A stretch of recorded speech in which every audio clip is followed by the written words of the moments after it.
Arkadaşlar bugün sizlerle birlikte yine bir harika videoyla sizlerle birlikteyim.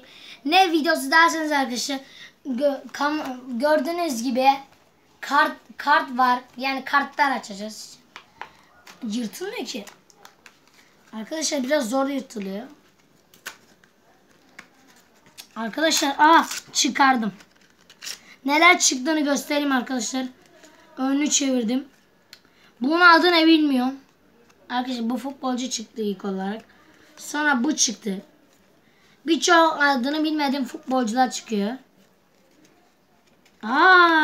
Farklı türleri de var arkadaşlar. Üçlü çıkmış bana.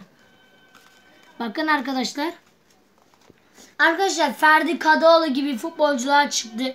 Bu futbolcuları bir daha böyle kart açılımı videolar istiyorsanız lütfen kanalımıza abone olmayı, bildirim zilini açmayı unutmayın. Sizi seviyorum. Görüşürüz.